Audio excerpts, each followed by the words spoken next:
Well, apparently it's 6:30 here on the East Coast, and well, I guess that would mean 3:30 out on the Pacific, or Pacific time zone. Whether or not you're actually in the Pacific Ocean is a different story altogether. And this is, damn, I lost it from These the beginning. intros just get rougher and rougher, man.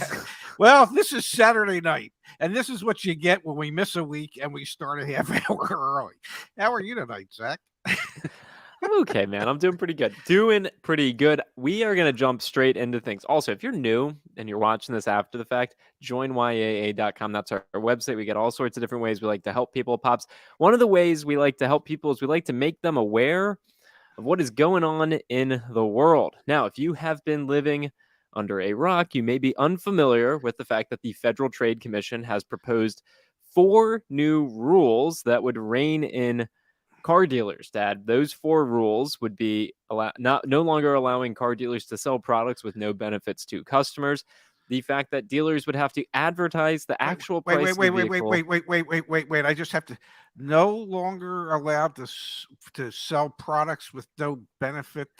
Oh my God, dealers are going to have to go out of business just on that one alone.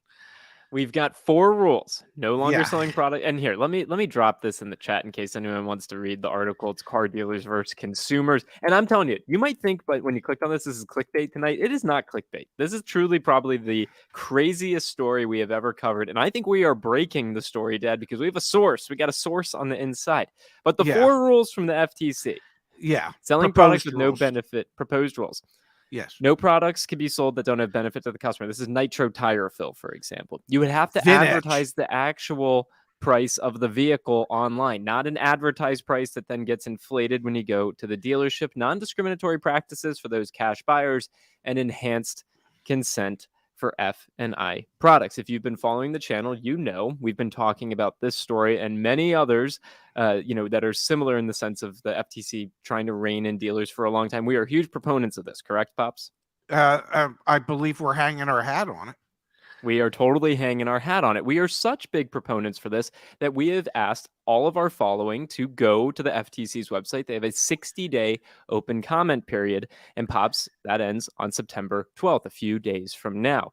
Yes. Now, during that period of time, there was a gentleman named Steve Greenfield. His team, when there was 1,649 public comments on the FTC's page, they did a sentiment analysis of the comments, Dad. And 99.2% of the comments that had been left, and this was from 2 weeks ago. So 2 weeks ago, 99.2% of the comments that were left were approving for. They were supportive of the FTC's rule. 0.7% of them were against. You remember when we heard this news? I believe it was a couple weeks ago. Isn't that what you just? I want you to know I actually pay attention, even though I'm not in the Pacific Ocean. Yes. Dad, we got wind that the National Automobile Dealers Association, they saw what we were doing and others, and they said, you know what? We need to activate the troops. This is go time. This memo, Dad, was sent to car dealers, okay? It included this attachment with examples of customer letters. The National Automobile Dealers Association is asking their 16,000 dealerships to have their staff and customers use these example letters as submissions to the FTC for the public comment period. And let's just read one of these. I think the font is truly hilarious. We should discuss that in a moment here, but let's just look at this one. You can actually read it. Okay. It says, Dear FTC, Motor Vehicle Dealers Trade Regulation Rulemaking number P204800. I bought a new car and the process was easy and transparent. The sales associate gave me lots of options and she was easy to work with. And that's from Anonymous 30326. We've got another one here, Dad, from John. Dear FTC, again, the rule. I have bought 3 cars from the same dealer, and the sales staff has always done a great job explaining all the products that came with the car and those extras that provide me peace of mind. I recently had a total loss, and I had purchased a Gap product. It saved me from having to write a check and pay off the loan. Please do not over-regulate this process as it works well. How about one more? And then I'll come up with one.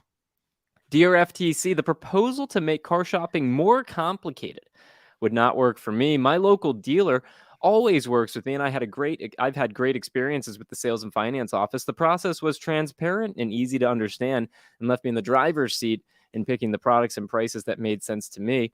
Now, John Smith is a bit of a yeller here, thus the all caps. So, Pops, what is the one that you would come up with? Dear FTC, I'm a customer. I've had I've had car dealerships try to bend me over every time I've tried to buy a car. It is time can I say it again? It is time to rein in these dealers and the deceptive practices that they use. Sincerely, whatever name you want to use. Pops, you obviously did not see NADA, the National Automobile Dealers Association memo, because you made the foolish mistake of writing a comment that was for the FTC's proposal.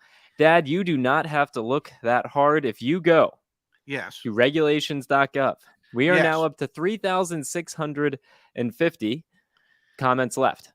You sort them from newer to older. There is a humongous flood of anonymous comments that have been left. I can't imagine. Probably all from the same I'm guessing all from the same IP address. Dad, look at this. Comments submitted by anonymous. Yes. Dear FTC, my name is, and I've been in the industry for over a decade and already have a large customer base. 80% of my business is repeat and referral customers. Adding more rules and paperwork will hurt us. Let's look at another one. My name is, and there's no name. My name is from anonymous. I've purchased many vehicles from my dealer. It was a very good experience. From anonymous. I've worked in dealerships for over 20 years. The proposed rules make it extremely cumbersome and far more complex than needed to be able to sell customers vehicles. This is another one from anonymous. The process is difficult enough as is. More government overreach isn't the answer. Dad, the Federal Trade Commission. Yeah. The governing body here that could rein in car dealers, they are being lobbied by the National Automobile Dealers Association, and this is the memo that NADA sent out to their troops to activate them for this. Truly wild, isn't it? Well, of course the NADA is involved, and of course they realize it's time to rally their troops. And the reason they realize it is that they know that these regulations would indeed force them to level the playing field for everybody out there when it comes to how they advertise the price of vehicles online. That they truly would no longer be allowed to charge people for worthless products and force them on people. Vintage, nitrogen tire fill, door edge, door cups, it's time that they get more detailed consent so that customers actually know what's being offered to them. And they know it's time to stop ripping off people that wanted to pay cash, that they needed to be treated the same way as anyone else.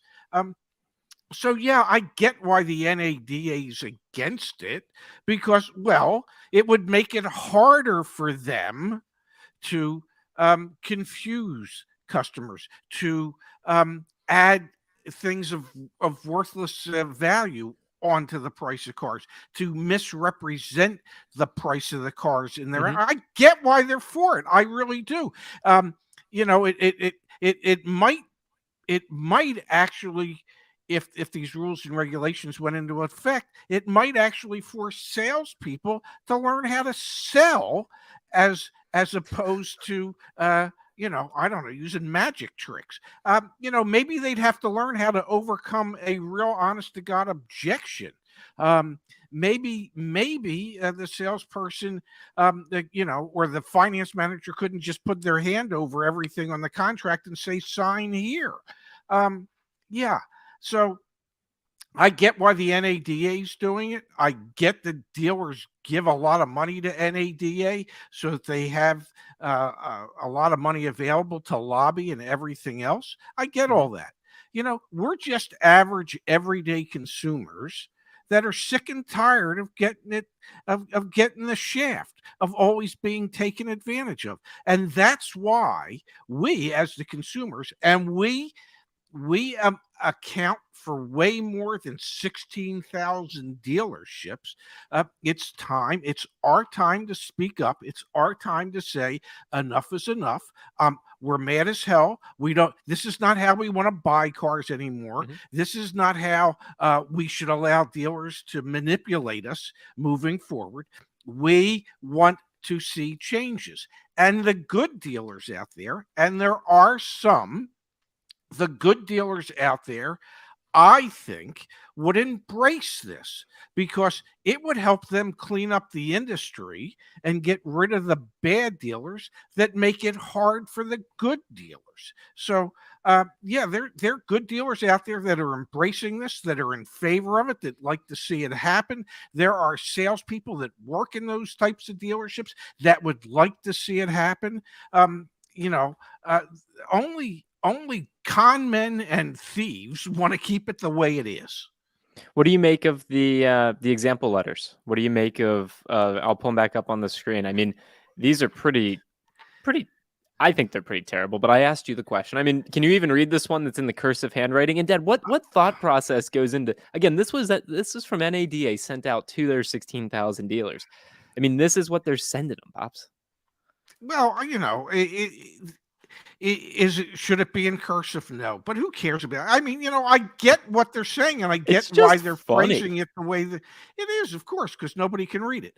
But yeah, they want to they want to make it easy for their salespeople and their staff to just be able to copy and paste something. So how about this? How about this? We wanted to make it easy as well, and I finally figured it out. If you just go to joinyaa.com/FTC, it takes you directly to the comment submission page. So if you have not left a comment, again, we have 9 days to leave comments, and you're seeing what the NADA is doing. I mean, they're just copying and pasting these. My name is, and then I mean, it's crap, right? To me, it feels a little bit desperate, Dad. It really feels desperate. But we join YAA.com/FTC. You go there, it'll take you directly to the comment submission page. I'm disappointed in myself that it took me this long to figure that out. But if you do that, you can leave an actual comment in support of the FTC's proposed rules. And again, just to make sure everyone understands, I will pull up again what those 4 rules are so that we're all on the same page. If you are for dealers no longer being able to sell products that have no benefit to the customer, if you are for the true advertised price being the price that you would pay when you go to buy a car, if you are for non-discriminatory practices for cash buyers, and if you are for enhanced consent for F&I products, go leave a public comment on the FTC's website. We've got 9 more days. I'm really, really hopeful, Dad, that at the end of this, when they do another sentiment analysis, we're not overwhelmed by all these anonymous comments that are obviously from the NADA's push. We gotta push back against it, I think. Well, the difference between us and NADA is what we're doing is organic. Our whole business is based on it's organic. And so we're appealing to the people that are out there that view our programs, watch our videos, participate in our online community, are members of YAA, to push back because they know what they've encountered in the past. And I guarantee you that every member of the FTC, every member of Congress, every senator, every state's attorney general has had to buy a car at some point in their life. And they've gone through all the BS that's associated with buying a car. So it's not like any of this is a mystery. It's like everybody knows it. And all these years we've just been waiting for the dealers to police themselves, which is, well, the epitome of foolishness, because why would they police themselves when they've been able to get away with this for as long as they have? So as much as I hate to see the government have to get involved, and I do hate to see that, but if the dealers aren't going to do the right thing by the customer, if we as a group can mobilize the masses to say, we need government intervention. Just come up with these 4 rules, enforce them, okay? Actually check websites, see how dealers are advertising, so that you can then go in and match the VIN number in the ad to the selling price of the car when it was sold. And if they don't match, then fine them. Enforce these codes, because given left to their own devices, they're not going to do it themselves. And trust me, I guarantee you, Earl Stewart of Earl Stewart Toyota in Florida, I guarantee you, Earl is 100% behind these types of rules and regulations to govern the industry. He's made a very nice living for a very, very long time doing it the right way. He has proven that it can be done the right way. There are other dealers out there that have proven it can be done the right way. You don't have to be deceptive. You don't have to confuse. You don't have to I can't even say it. Obfuscate. You don't have to do that in order to sell something. So just it's time for the good dealers to stand up and kick the bad dealers in their collective asses, and ask the government to help them along the way to get them out of business. Let's jump to the chat, Pops. Okay. J Shash Watt 93. Thank you for the contribution. What are discriminatory practices on cash buyers? The price of a vehicle is not the same in today's market for a cash buyer and a finance buyer. We've seen that time and time again. So essentially what's happening is if you go in and you say, I'm going to pay for cash, you might see an upcharge on the actual price of the vehicle because they're not going to make money on the back end of the deal. And then we've got a comment like this, Dad, from OP Freak X. You guys are as misleading as dealers. The reason the cash price is not the same as a loan is that banks give kickbacks on loans, so you want people to pay more. No. Just one price. Just have one price. That's all we're saying. Let me help this person out. Okay. The price is the damn price. It's just that simple. I don't give a damn if you want to stroke a check, you want to come in, you want to pay with dollar bills, or you want to finance it. The price is the price. Okay. So no, we're not saying, oh, we're in favor of the dealers being able to charge a customer more because they're not financing, because the dealership gets a kickback because they're doing indirect lending on behalf of the lending institution. No, whatever the selling price is the selling price, whether the person pays cash, check, or finances. It doesn't matter. That's my point. That's always been my point. Couldn't agree with you more, Pops. Let's keep going here through the chat. David says, I've been a fixed operations manager in the auto industry in Florida, and I have to say you both are very informative, as I have been just about every kind of manager. David, thanks for being here. We appreciate your perspective. David. And Pops, from our friend of the show, Rich Nostra. Thank you, Rich. We appreciate your contribution. Pops, you and Rich just spoke, I think, last week, wasn't it? A week and a half ago or so. Rich is in the wholesale business, and in the Orlando area does a very nice job of buying and selling cars. And we're going to get him on the show one of these nights so that he can give us some insights as to what's actually going on in Florida. He was as shocked and amazed at some of the prices that dealers are willing to pay for some of these used cars out there at the auctions. That he just finds what some of them are willing to pay to be ludicrous. And I'm not talking about the rapper. Forward promote to my dad will be back here with me. We'll be side by side starting 2 weeks from now, I guess a week from now, something like that, soon enough. So we'll be able to do phone call shows again. We're really looking forward to that. Next Saturday. So, Rich, maybe we can get you to call in. We've got here from James. He said, went car shopping for a used vehicle today, and CarMax was by far the most expensive place. You know that we've talked about on this show many times that CarMax is selling from it's a better experience standpoint. So it is going to be more expensive, but also used car prices are starting to fall. And so CarMax, just like Carvana, Vroom, everyone, they're going to try and hold their prices as long as they can and see if someone bites. Well, and typically the reason that people will go to CarMax, and they have many more physical locations than Carvana does, Yep. or Vroom, and the reason they'll go there is because they know it's a non-negotiation type setting. Whatever the price is, the price is.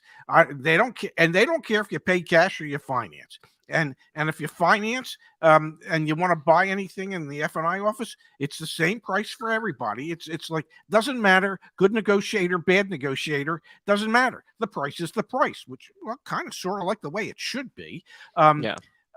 Kind of sort of just thinking, that if the price of the vehicle should be the same for everybody. But that's beside. So, but people are willing to pay extra to have that type of experience where it's a non-negotiating experience, and that's why Carvana and Vroom are out there as well, because people think, yeah, I know I might be paying more, but it's so much easier. They'll ship the car to me, but there's other issues when you do that, that oftentimes rear their ugly head. And then there are other dealerships, new car dealerships as well, that have negotiation-free selling. They check the market conditions in their primary marketing area, because the thing you have to understand is the manufacturer, the factory, insists that you sell a percentage of your cars in your primary marketing area. And every dealership is assigned their primary marketing area.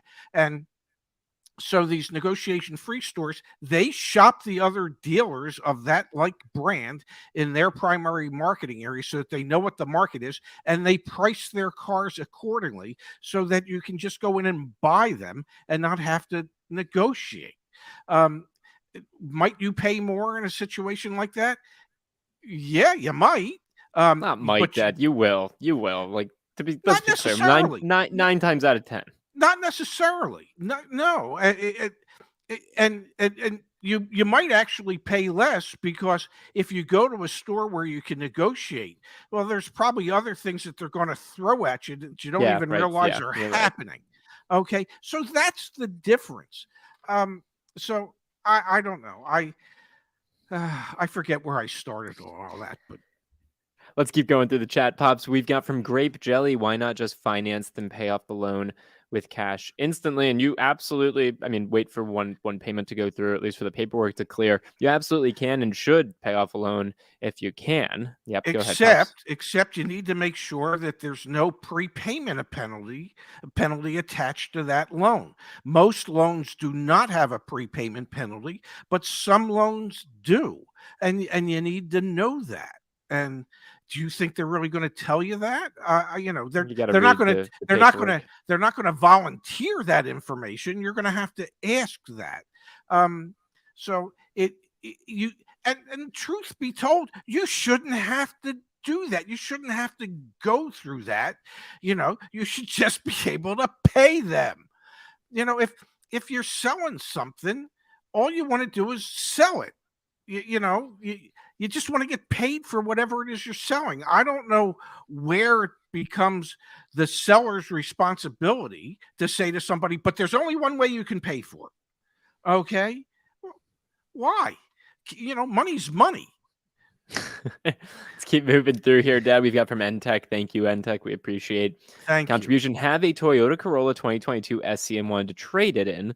Should I wait to do so? Dealer keeps lowballing me. I would like to buy a Honda Civic 2021. I want to just mention, and we're going to really dig into this here in a second, back on the website, joinyaa.com. If you click on this sell tab, put in that Corolla that you have, plug it in here, plug the VIN in, and you'll get all of the offers from all of the different dealers in your area who are willing to buy your car. And you're not going to get spammed like KBB. I'm telling you, you put the information in, and on the final screen, it's got Carvana, it's got Echo Park, it's got Driveway, it's got all the different ones right there. And the reason that I bring that up, Pops, is because that's probably the best way to figure out, is the dealer actually lowballing me, or have used car prices dropped so much that this is what my car is worth? And asking if I should wait to trade in. No, used car prices are going to continue to go down. We had a great interview this past week on the Ray and Zach channel with the Black Book team. Their chief data science officer said, We expect cars to continue to depreciate for the remainder of this year.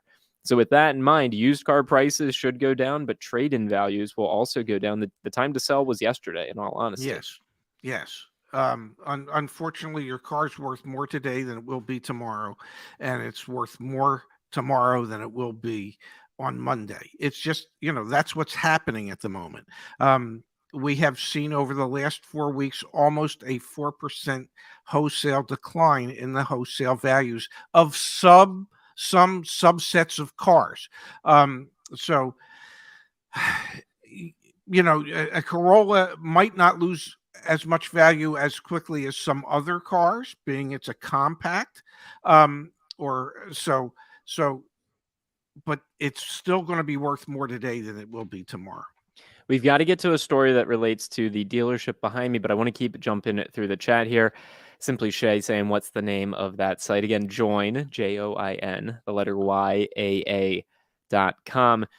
All right, Pops, let's go here to Sam. He says, how did the deceptive practices of car dealers begin? How did this become the way that we buy a car? Pops, can you actually explain for a moment the importance of, because I think, and take this answer however you want, but I think it's important to touch on the fact that you sold cars and trucks during a period of time where there weren't even window stickers. That's how old you are and how early in your career you started in the car business. Sorry. Well, you know what? I don't know how or why it was decided that this would be one of the few things in America that you could actually negotiate, which means that but before there were window stickers, there were no set prices on vehicles. The price of the vehicle was determined by the amount of enthusiasm that the potential customer showed for the vehicle that you were demonstrating to them. If the customer was extremely excited, well, the price of that vehicle went up in price. If they were lukewarm, well, then the asking price was lower. And if they were like ice cold, you could say, well, I suppose, even if we could have sold it at this, you wouldn't be buying it. And then it was the federal government got involved. It was I don't know if he was a congressperson or a senator from Oklahoma, I believe it was. His last name was Monroney. Okay. Pennsylvania, Dad. He was from Pennsylvania. Oh, he's from Pennsylvania? Senator Monroney. Yep. From my home state. And they came up with this concept that every vehicle offered for sale had to have the manufacturer's suggested retail price listed on a window sticker that listed the VIN number, the base MSRP, options, and all the options and destination and handling, freight, however you want to phrase it, and a bottom line suggested retail price. And that had to be affixed to the car and could not be removed until the ultimate purchaser asked for it to be taken off. And you sold trucks. So I want to be clear, because cars, I guess, have had them, but when trucks came out, you sold trucks that didn't have window stickers, right? You sold trucks. Yeah, there were trucks in my day that, yes, it didn't. And this would have been back in what, the 60s or 70s? I started in 1942. No, I started in 1977. There you go. So in the 70s. Yes. Yes. So, and I, literally, I have no idea, how and why it started that everything should be based on negotiations, because obviously some people have better skills at it than others. Well, that's why it started, because as the franchise model was set up, it was a way to make more money. You could take advantage of people who didn't have the skill to negotiate. Yeah, I mean, one of the first things I learned in the business was that those who could afford to pay the most, which were typically the more well-heeled people, higher wage earners, better educated, typically paid the least, and those who could afford to pay the least, lower wage earners, not quite as highly educated, ended up paying the most. Because what happens is that in dealerships, if you don't know what to expect, if you don't know what's going on, you end up getting taken advantage of. And really, when you think about it, morally, that is so wrong that we should take advantage of those that can afford it the least. But that's the way these businesses have been set up, and it has become the way that it's done. And like of so many things in life, if it's done this way, nobody looks to say, well, maybe we should do it a different way, or there might be a better way. Yeah. So, and here's the other thing that really I find particularly annoying. Those who pay the least, okay, tend to complain the most. They're the least satisfied with their purchase, and those who pay the most complain the least. They're the happiest people when they buy a car.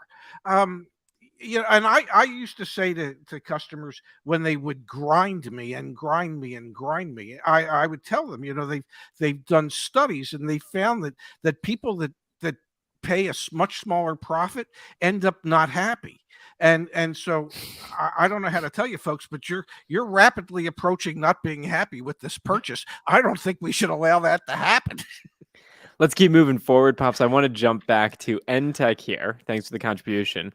They say that the YAA site said $29,156. That's the aggregation of all the dealers in the area, but the dealer says $23,000.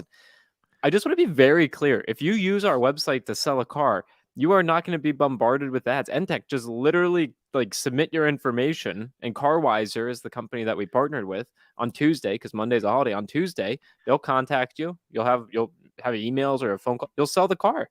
There's no games. I mean, honestly, take advantage of that. That's a $6,000 difference just by doing a little bit of homework, Dad. I'm sorry to switch gears, but I saw that and that's huge.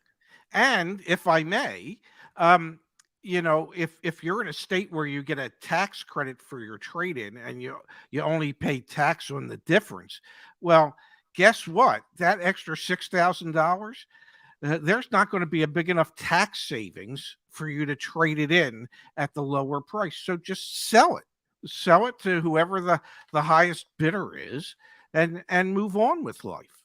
That's what I love about how we added that. It literally just pulls them all together in one place. Makes a lot more sense. Steve wants to know, Dad, do the market adjustments qualify as dealer add-ons that have no benefit to the customer? I'm going to say yes. If I'm not mistaken, there are actual call-outs within the FTC proposals that talk about market adjustments as well. I don't know if there are call-outs for it. I will tell you this: in times of shortages, in something that's based on supply and demand, and remembering that the MSRP stands for manufacturer's suggested retail price, and the market determines what the ultimate price will be. It's what somebody's willing to pay for it. I don't know if market adjustments would qualify as something that doesn't have value, because to someone who wants to get their hands on a car, it very well might have value to them. Now, if you ask me, do I think those are fair? Do I think dealers should do that? No, I do not. But I don't think that's going to fall under the governance of options that have no value. There were call-outs in the FTC proposal. I'm not remembering them off the top of my head, and I don't want to provide misinformation, but there definitely were call-outs in there. And Mark, thank you. Just submitted a letter. May I say, I would think that if you advertise a price and there's a market adjustment, you have to state what the market adjustment would be, which I think would fall into the guidelines as they're talking about them. The market adjustment shouldn't be a surprise, when you show up at the dealership.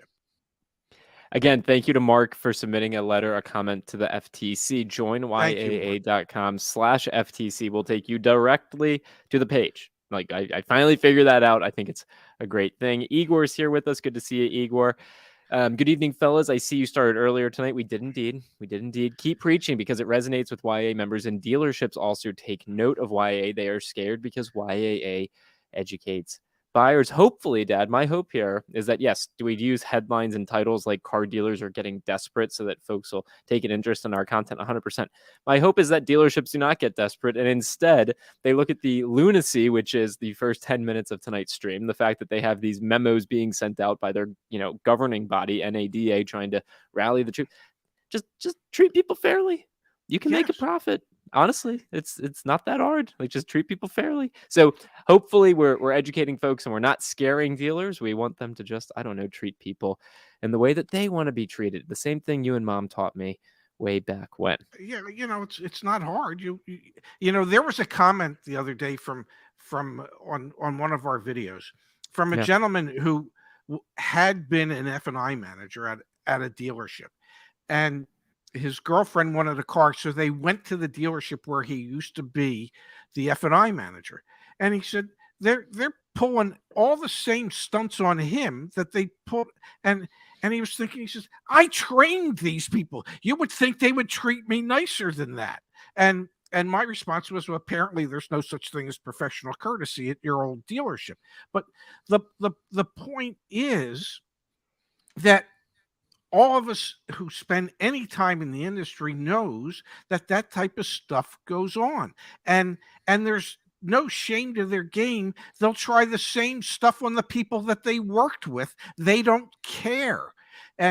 And all I want to see is that whatever the price is, and there's no games, there's no shenanigans, there's no back and forth. It is what it is. It should be like buying a shirt at Kohl's. You don't run from one Kohl's to another hoping that you're going to find a cheaper price for that shirt at the other Kohl's.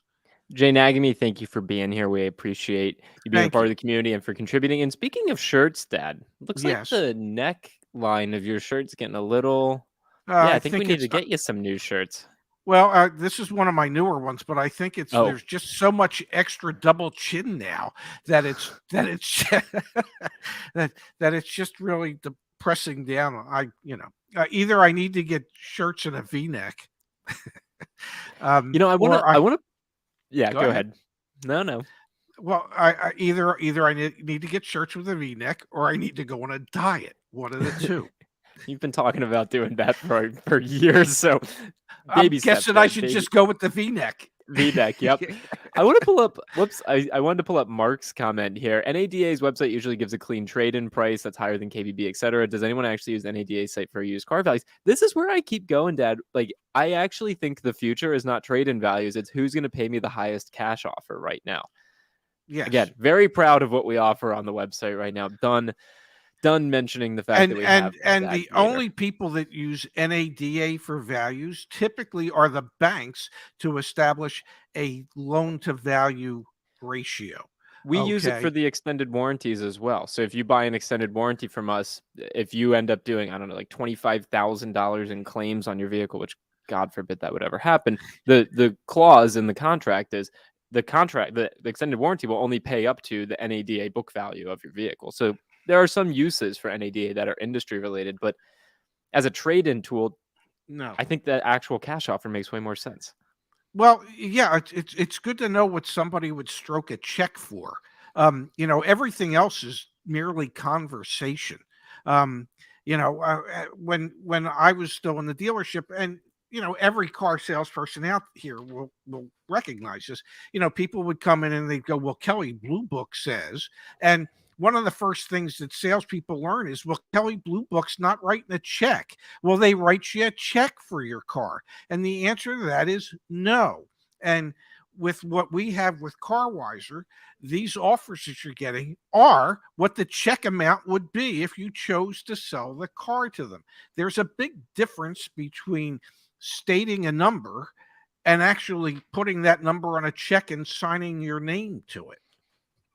Pops, there's a couple things going on in the chat right now. Some folks are commenting on my gym routine, which I greatly appreciate because I'm actually training for my first ever half Ironman. So if anyone is a half Ironman coach or has suggestions there, I am all ears. And Dad, this comment from Trinoculus P. I remember TrueCar's pushback from dealers when they first got started. Not sure how they reconciled together. Yeah, TrueCar sided with the dealers, and honestly, TrueCar is like eroded all consumer trust. So let's just be very clear. TrueCar chose a side, and now their business sucks. I mean, that's my opinion, but the side they chose was to sell your information as a lead to the dealerships. That's the side they chose. The side that we have chosen is that we don't even ask you for your information in many cases prior to giving you information.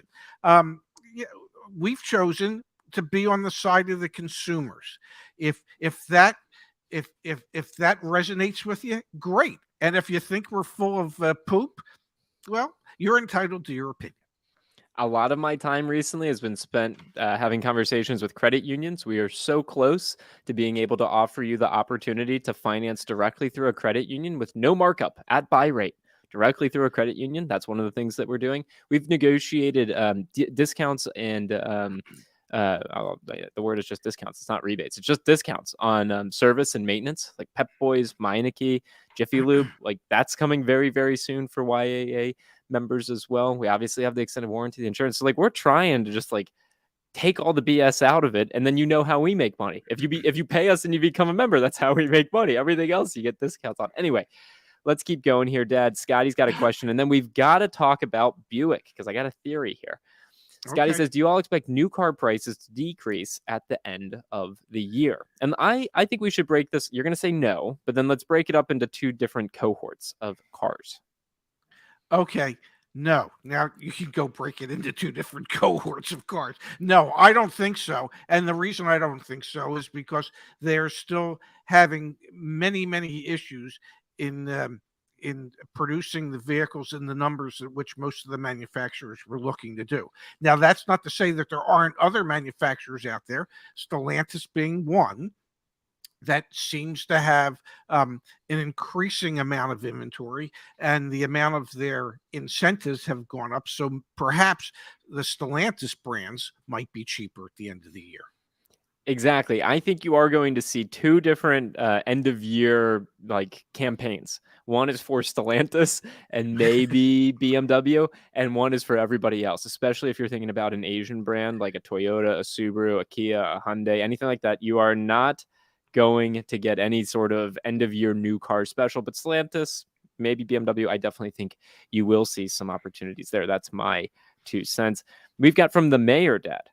Thank you for the contribution. Should the time spent at a dealership be timed to 3 hours only from in and out? We've had community members do it in, I think, under 2 hours. I mean, you can get in and out if you've actually got everything taken care of in advance. Wouldn't it be amazing that if the price was the price, then it shouldn't even take an hour if everybody was in agreement on what the price is prior to even stepping into the dealership.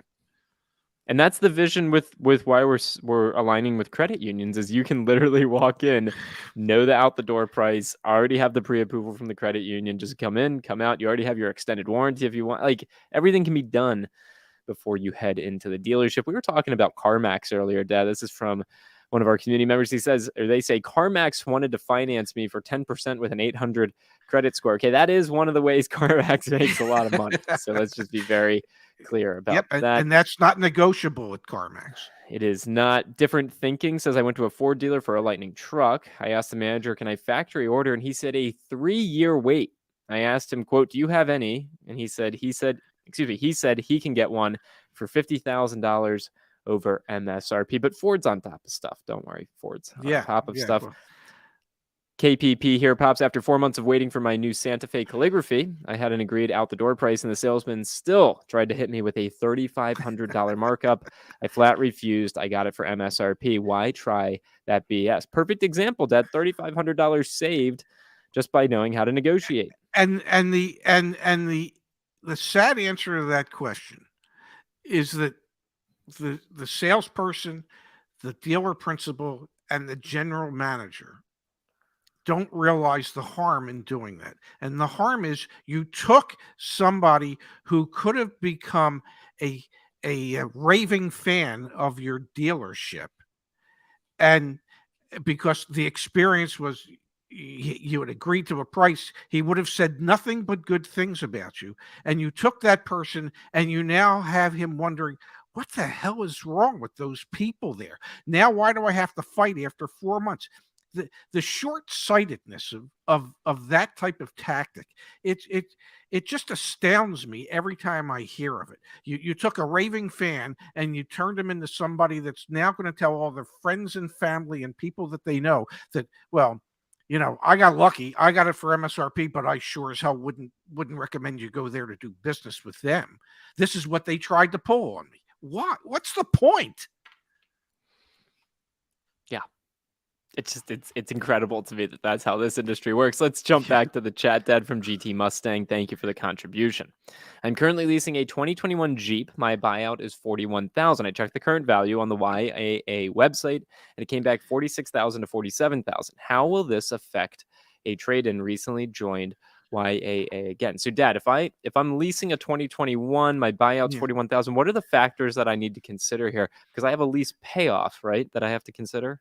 Yes, but if at the end of the lease, and let's say you're at the end of the lease and your lease buyout, or maybe the buyout's 41,000, that's the payoff right now. Yeah, it's the payoff. That's the payoff. Well, then you could buy it and then you can turn around and sell it. And if you can sell it for $46,000 to $47,000, that $5,000 to $6,000 in extra money is yours. It becomes your profit. And I'm not sure if Jeep Lease will allow you to sell the car to a third party and just have a third party organization pay it off on your behalf. If they do, then you could just sell it and they could make the payoff of 41 and they stroke you a check for the difference, which would be $5,000 to $6,000. Yeah, and if Jeep is not, which I forget if they are right now, you'll go to a dealership, you'll have to get financing lined up if you need to buy it. You'll buy the vehicle, and then you'll turn around and you'll sell it, and you'll pocket the difference that way. It's just a bit more work. Absolutely. All right, Dad, let's keep going. We are getting close here to the story that I want to talk about. AG reminding us that, yes, Kia Tellurides and Hyundai Palisades unfortunately have a recall right now. They are catching on fire, and our crystal ball is notoriously fuzzy. And Jay Shashwat 93 wants to know when we think dealers will stop saying that they don't expect any cars. I think this is going to continue to happen, Dad. We've barely talked about it on our channel, but there are droughts, there are other global issues going on that are hampering supply chains. I think the bright spot in all of this is Stellantis products, which the reason it's a bright spot is because the demand for them is simply lower. I don't think we have any expectation that this year things are going to get better from the new car side, correct? I don't think so. I mean, the head of Toyota in the United States said for Toyota, they don't expect to see any significant improvements until the third quarter of next year. So, you're looking at another year in a lot of cases. I don't see where dealers are going to have more inventory on the ground anytime soon. Yeah, the thing is, used car prices, I wouldn't be surprised if they continue to go down as interest rates rise and consumer demand continues to weaken. And we talked with Black Book last week. Their chief data science officer says, hey, I think that used car prices are going to continue to depreciate this year, and likely we'll see appreciation again, but in spring of next year. That bodes really well if you've been waiting to buy a used vehicle. We got to pull this up. And that doesn't mean that you're going to see a significant decline in retail pricing. The decline will never match what the rise had been, but any decline is welcome at this point. Well, and it will actually increase your negotiating leverage, that's for sure, because if a dealer can't turn around to the auction and sell it for as much as they bought it for, anything like that, then there creates an opportunity for you to be able to negotiate. Coach Laura in the chat, love that we get support from the family and friends like Coach Laura. Thank you, Laura, for being here. Thank you, Laura. All right, Dad, let's jump back to the chat. We've got here from chat. Yeah. Just tried to purchase a 2023 Yukon XL AT4 and informed that dealerships are not allowing outside financing. Is this true? This is so effed up, man. So effed up. And it's becoming originally we heard this was happening a lot in Texas. This is just becoming a thing at this point, Dad. Yes. It's some of these dealers have just become so greedy. That they don't want to give up anything. Okay. They're just so greedy. I said it in the beginning of the show. It's money. Why do you, if you're asking to sell something, why do you care where the money comes from? Well, Okay. explain it, Dad. Explain why they're doing this, why they're forcing Well, it, because they because make they more make money that money. way. They make money finance. So that as indirect lenders, the way it works is as since they're the ones that submitted the credit application seeking a loan approval on your behalf, the bank says, okay, this person's approved. Their rate, if you choose to sell it at the lowest rate, would be, pick a number, say 1.9%. The dealership can then turn around and mark that rate up to 2.9% or 3.9%. And they participate in the extra profit generated by that extra interest that's being charged. And so that's a profit center for the dealership. So that's why they do it. They're not happy, maybe, I don't know, just making $10,000 or $12,000 up front selling the vehicle at MSRP or above. Okay, that's just not enough for them to want to let it go, which is greed, just greed. And again, this is why we are working on and partnering directly with credit unions. So if you go to the joinyaa.com website, and if you click on finance or refinance, put in your zip code, click on the call to action, and then it's going to tell you, hey, we're not available in your area quite yet. We should be up in some of the first areas maybe in the next week or two. And the reason I'm asking you to submit this form is because when we are up, I want to be able to tell you, we want to be able to tell you, hey, this is the credit union that we can connect you with. And Dad, last time I checked, what's the markup that we're going to have from buy rate on the loans that we're placing directly to credit unions? 0. Crazy concept, gang. Yeah. Crazy. And may I say one other thing? That's a perfect example of why those FTC proposals are so important, because that was discriminating against somebody that wanted to either be a cash buyer or get outside financing. And that would be something that's addressed in those new FTC proposals. The fact that people think that this is a bad idea just drives me crazy. We've got from Shannon. Always good to see Shannon here with us. Thank you, Shannon. She says, "Sent my I forget, Shannon. Forgive me for even going there, but Shannon says, sent my comment email to the FTC this week. Even with the info that I'm learning from you guys, I'm still dreading the day that I'm faced with purchasing a car.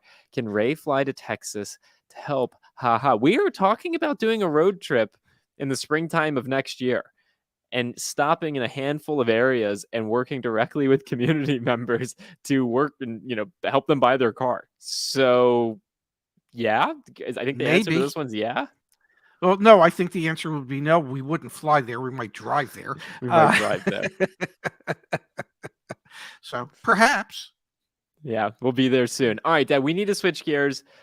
Oh, although I want to pull up 2 more chats. And then we're switching gears. Brandon says, I work for a business development center and respond to customer inquiries for vehicles for a Subaru dealer, and so few advertised prices, or for Subaru dealers, excuse me. When I contact a customer, all I can say is the MSRP, and so few actually charge that. This is so sad, and another reason why the FTC rules are so important. Brandon, thanks for contributing. And Sean saying, you guys should get something too for your work. Sean, we get the most out of this. We're building...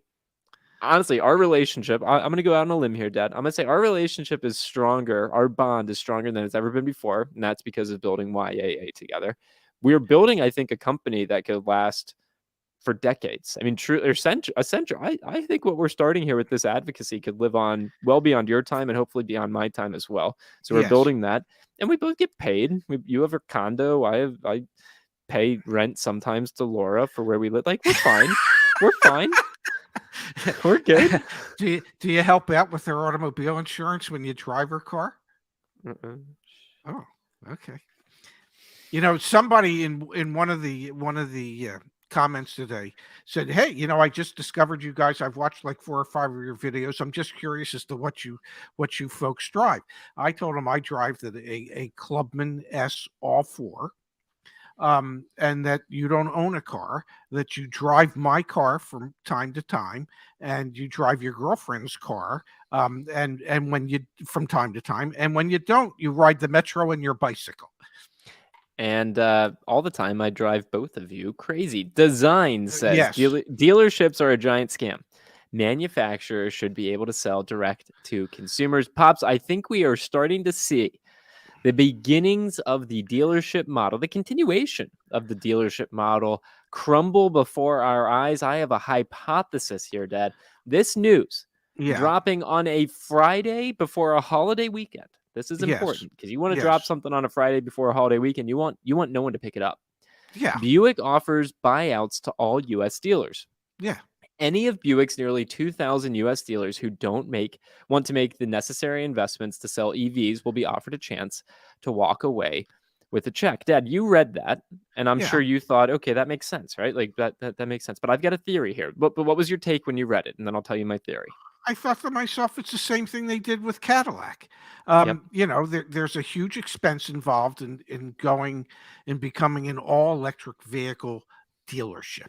Yep. And so they're offering their dealers who don't want to make that expenditure a way out, and it allows Buick to shutter dealerships so that instead of having 2,000 Buick dealerships that are selling electric vehicles, maybe there'll be 1,000, maybe there'll be 1,500. And the real key to it when I read it is that this is the most staggering statistic about that. If I was a Buick dealer, I would seriously consider the buyout. And the reason is, out of those 2,000 Buick dealers, only 13 are standalone Buick dealers. Mm-hmm. Okay. The rest are Buick GMC dealerships. So why would you make the investment to upgrade your Buick store when, well, you're probably going to have to make that investment to upgrade your GMC store, and they're the same damn building. So yeah, I take a big check from General Motors. Pops, do you remember we've done a lot of stories on this channel talking about the rules and regulations that hold back corporations from selling vehicles directly to consumer, franchise dealer laws, and a lot of carve-out laws say that if you've never sold, if the entity has never sold a vehicle in the state before, they can sell direct to consumer. Like, that is a common carve-out, correct? Yes. Okay, you look deeper into this article, Dad. What is Buick doing here? It says Buick does not plan to introduce any new internal combustion vehicles after 2024, when its first full electric vehicle is scheduled to arrive. The brand is reviving the Electra name for the planned EV lineup in combination with an alphanumeric code to distinguish the various models. What is most important in what I just read there, Dad?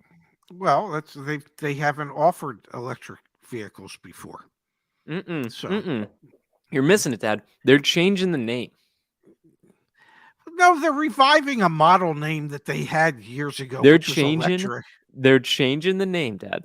And what do you think they're doing behind the scenes from like a corporate governance standpoint? What do you think?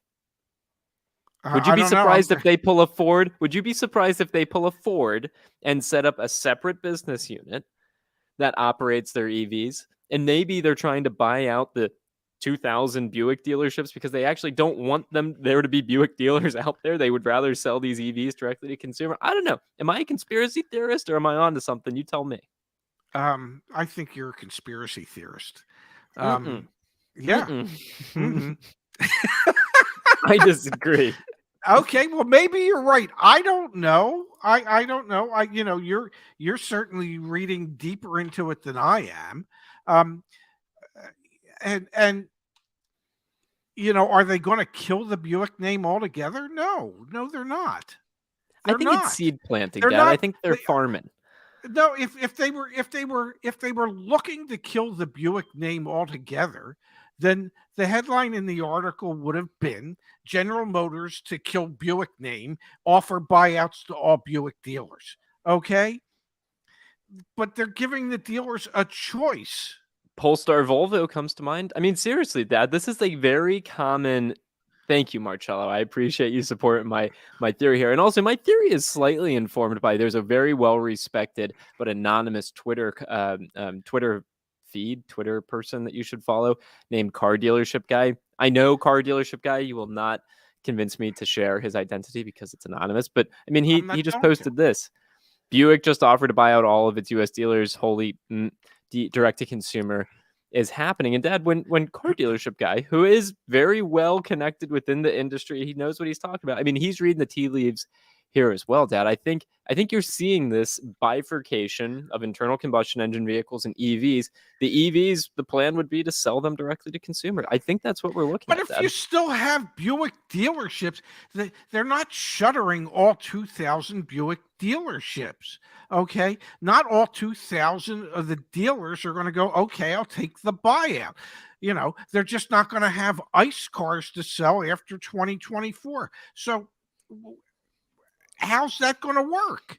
How did they suddenly become direct to consumer when, I don't know, let's say there's still 1,500 Buick dealers across the land? Help me. How's that going to work? Really? You gotta be kidding me. No, I think you played the wrong soundbite. It should have been "Down go Shevska, down go Shevska." You're killing my time in here, Pops. I mean, truly, I had like a whole. You've got some explaining to do. You've got some explaining to do. Are you ready for this? I guess. You've been caught. I just want to let everyone know in the chat. My dad was caught. He's moonlighting for YAA. Dad, one of our community members sent me this. I see, Dad, that you, maybe I should cover up the Craig Riley, that you are moonlighting as a Lowe's store manager. When did you start working at Lowe's, Dad? Well, you know, people think that as you mentioned that we actually get paid, but apparently not enough that I can get by. So I had to take another job as a Lowe's store manager because, you know, nobody looks as good in a tool belt as I do. You were the least handy man I know. No offense. No, wait a second. I fixed my office chair. Don't tell me I'm the least handy man. I'll tell you who's even less handy than I am. Yeah, you. I cleaned my bike up today, man. I did a lot of maintenance work on my bike. How about that? I could say to you, hand me a screwdriver, and you'd ask me, what is that? And we are going to do another promotion for YAA and the services that we offer. Bobs, I will again remind everyone, and we've taken it down, but we're still actually offering it. If you use the code IFS, you'll still get 20% off if you join YAA as a member. Yeah, I kept it up. We're not really marketing it right now, but if you're here, you know, and now you know. So you can use the code IFS if you go into membership and choose plans and pricing. If you're buying a car, use the car search to buy a car. If you're selling a car, use the way to sell a car to get all the offers in one place to sell a car. If you are looking for auto insurance, get your quote from us. We partnered with carriers and we take out some of that markup. Warranty, we make our $500 commission and that is it. So you know what you're actually paying for. And finance and refinance, we're getting closer every single day.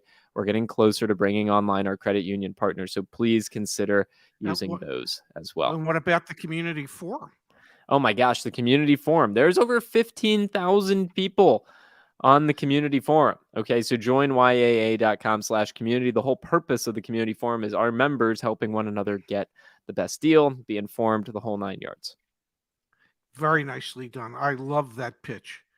Pops, Jammer, very nice avatar. Your son has never worked in the industry and just piggybacks off everything you say. I think he's really onto something, Dad. I love that people get angry at what we're doing and what we're building because, damn, a lot of work has gone into it. And someday, but Jammer is right. Yep. Yeah, he's right. You've never worked a day in the industry other than you helped to shovel snow when we lived through Snowmageddon. And truth be told, Jammer, I don't ever when I'm working in the industry. You told me two things growing up. You said no tackle football and no working in the car business. Yes. And I work in the car business and I broke my wrist one time playing tackle football. So that is correct. Only things can only go up from here. Oh God. All right, Pops. Oh, Space in the chat here. Let's give Space his flowers. Yes. Dad, quick question for you. How many posts or comments do you think Space has on the community forum? Can you describe Space to everyone that's here with us, Dad? Space is he's the most knowledgeable person I've ever met when it comes to understanding the makeup of a deal, understanding um, um, markups, understanding buy rates, understanding how to actually figure a lease, things of that. He is so incredibly knowledgeable and thorough that if there was a way to clone him, I would recommend that we did. I I believe that I learned a lot in my 43 years in the business, and he makes me look stupid because he understands it so thoroughly. He has a way of making it understandable to our community members. he's he's he's just pretty remarkable, honestly. Drop a rocket in the chat if you appreciate Space. Also, yes, thank you, Markups. I'm glad. Markups.org, incredible resource. We've partnered with them. We're super proud to be aligned with them. Go check out their website to find dealers who aren't charging markups and report them. But please drop a rocket in the chat if you appreciate Space. Dad, do you have a guess for how many comments Space has on the community forum? I'm gonna say, since we've had the community forum, which is what, a little over a year now? Yeah, about 13 months. Yep. Okay, I'm going to say that Space has about 14,000. Okay, you should have guessed a little lower to make it more exciting when you got it. And yeah, and I want to get his email off the page, but anyway, it's over 6,000. Jeez. Okay, over 6,000 comments, and he has 0 posts. 0 posts. He's just helping people. He just answers questions. He walks people through deals. And I am not trying to put pressure on you, Space. I'm really not, but I'm just trying to demonstrate that there are people like you and others, like Mike and like Phil and like Justice, that are just in here day in, Ashley, day out. Ashley, Kimberly, yes. Day in, day out, just trying to help people get a fair deal. And that is the whole point behind the community forum. Again, join YAA.com/community. And Dad, you're right. It's been up for about 13 months, and it's been incredible to see the continued growth of this community, folks helping each other navigate the car buying process and just get out on the right side of it all. Mm-hmm. Just so proud of it's not us, it's the community.